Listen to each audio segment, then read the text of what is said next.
Tu es en train de scroller, de monter, et du coup, tu tombes sur cette vidéo. Ne passe pas, s'il te plaît, écoute cette vérité. Écoute un peu cette portion de la parole. Moi, je crois que certainement, elle va apporter quelque chose de très, très important dans ta vie.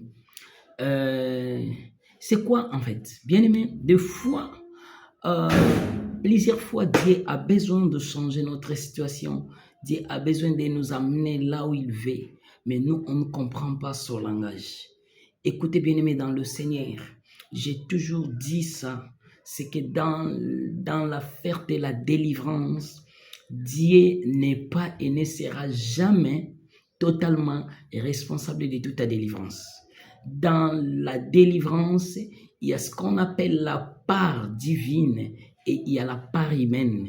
Il y a la part que Dieu va accomplir. Il y a également une part que c'est toi-même qui dois accomplir. Bien aimé, regarde-moi droit dans les yeux.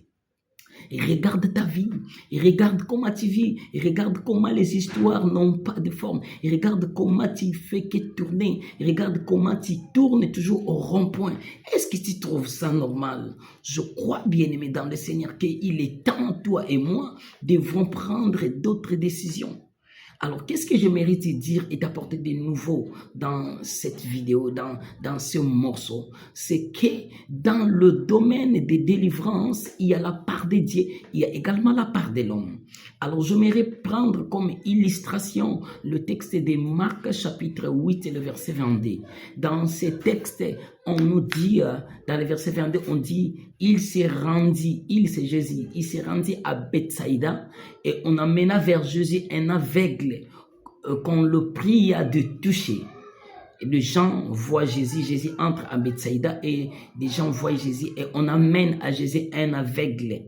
Bien-aimé, écoutez-moi très bien. On amène à Jésus un aveugle et ces gens-là disent à Jésus, Jésus, touche-les seulement. On connaît que tu as l'onction, on connaît que tu as le pouvoir, on connaît que tu as la puissance. Touche-les seulement. Et comme tu l'as déjà fait chez Bartimée, tu l'as déjà fait chez l'aveugle de naissance, certainement chez ces messieurs encore tu vas le faire. Amen. Et qu'est-ce qui arrive? Jésus, la Bible dit dans le verset 23, il prit l'aveugle par la main. Et qu'est-ce qu'il fait? Et le conduisit hors du village. Je demande, mais Jésus, c'est pas ce que tu as fait à Bartimée. Non, chaque délivrance ou chaque miracle de Dieu bien-aimé a sa particularité. Vous voyez, si toi tu crois que tu seras guéri comme la femme à la perte de sang, c'est une erreur. La femme à la perte de sang, c'est sa foi qui lui a poussé d'aller toucher. Mais ce n'est pas ça mon but. Mon but est que tu comprennes c'est quoi ta part. Il faut que tu comprennes c'est quoi ta part de respo dans ton problème. Alors, qu'est-ce qui m'attire encore? Ce qui m'attire, c'est que Jésus le prend par la main et le conduisit hors village.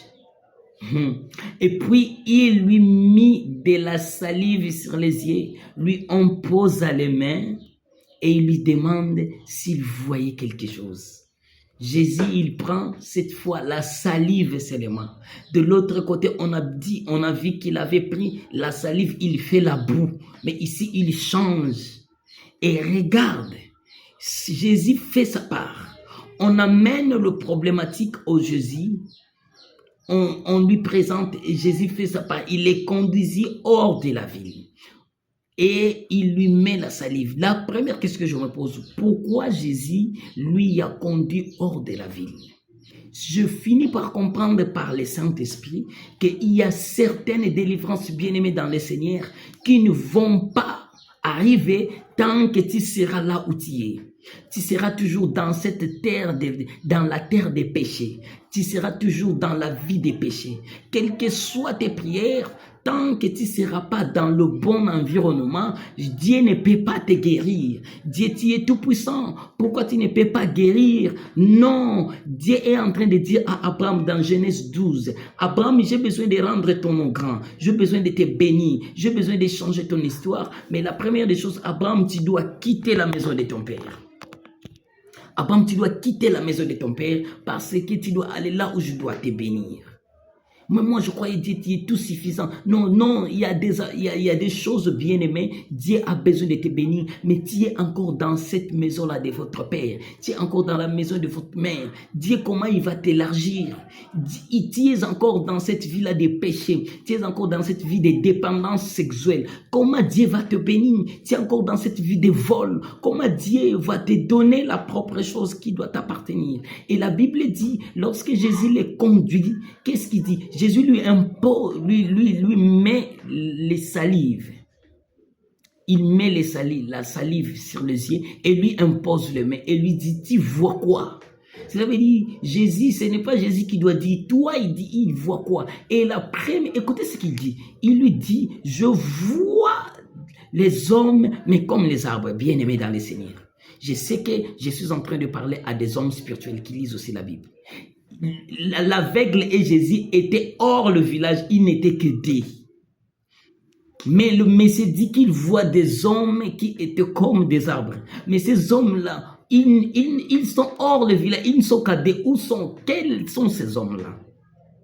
Et je finis par comprendre que ce n'était pas les hommes, que c'était des esprits, des démons de ces villages qui ne permettaient pas à ce que sa guérison vienne. C'était des esprits du village qui ont bloqué la vie de cet homme et qui ont empêché à ce que cet homme retrouve sa guérison. Je compris que c'était des esprits familiers, c'était des esprits de ces villages qui ont empêché à ce que cet homme soit guéri. Écoutez-moi bien aimé, vous serez d'accord avec moi de constater que réellement c'était des esprits. Pourquoi?